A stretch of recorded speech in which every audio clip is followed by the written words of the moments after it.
পাকের মধ্যে বলেছেন, ইন্নাস সালাতা কানাত আলাল মুমিনিনা কিতাবান মাওকুতা। এর আবার অর্থ কি? এর অর্থ হলো আল্লাহ তাআলা আমাদের জন্য দিনে এবং রাতে নির্দিষ্ট সময় 5 ওয়াক্ত নামাজ ফরজ করে দিয়েছেন। আচ্ছা বোন তামান্না, তোমরা নামাজ পড়ে কি পাও? ছি ছি ছি ছি, তোমার এমন কথা বলতে শরম করে না? তুমি মানুষ না অন্য কোনো প্রাণী? কেন বোন তামান্না, আমি এমন কি বললাম যে তুমি ছিছি করছো? তুমি কি জানো না এক ওয়াক্ত নামাজ কাজা করলে তার সাজা কি? না, তা তো জানি না। তবে শোনো, আমাদের নবী সাল্লাল্লাহু আলাইহি ওয়াসাল্লাম বলেছেন, এক ওয়াক্ত নামাজ কাজা করলে 2,44,000 বছর জাহান্নামে থাকতে হবে। তোমার এসব ফতুয়া রাখো তো। সবাই যদি জান্নাতে যায় তাহলে জাহান্নামে যাবে কে? তোমার তো দেখি জাহান্নামে যাওয়ার বিরাট শখ। জাহান্নামের আগুন তুমি জানো কি? না, তা আসলে জানি না।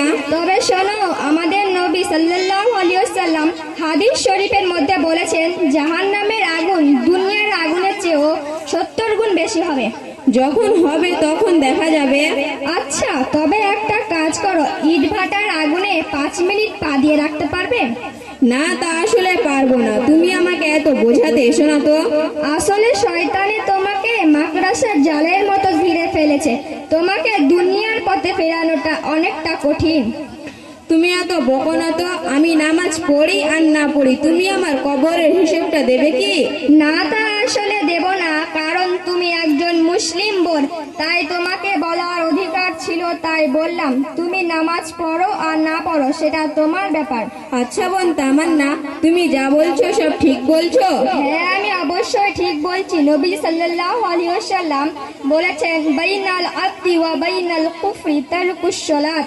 কিরে বোন তামান্না, তুমি কিসের আগদুম বাগদুম কথা বললে? আমার মাথাতে তো কিছুই ঢুকলো না।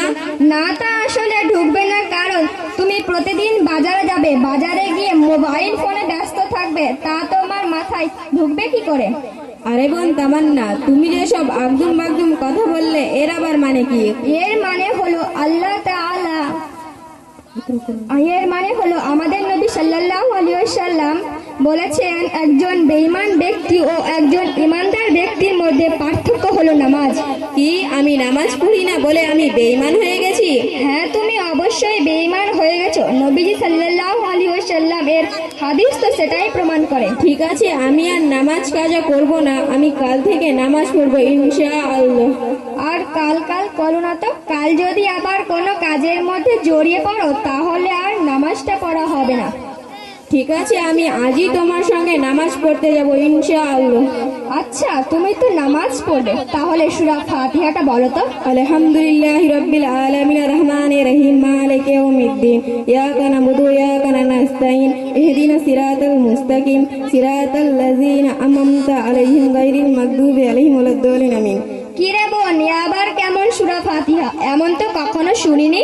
কেন, আমি কি ভুল বলেছি? হ্যাঁ, তুমি অবশ্যই ভুল বলেছো। তুমি যদি সঠিকভাবে দুয়া, কালেমা, সূরা শিখতে চাও তাহলে তোমাকে শ্যামদাসপুর সিদ্দিকিয়া মক্তবে যাওয়া দরকার। ঠিক আছে, আমি তোমার সঙ্গে শ্যামদাসপুর মক্তবে যাব ইনশাআল্লাহ। আসসালামু আলাইকুম ওয়া রাহমাতুল্লাহি ওয়া বারাকাতুহু।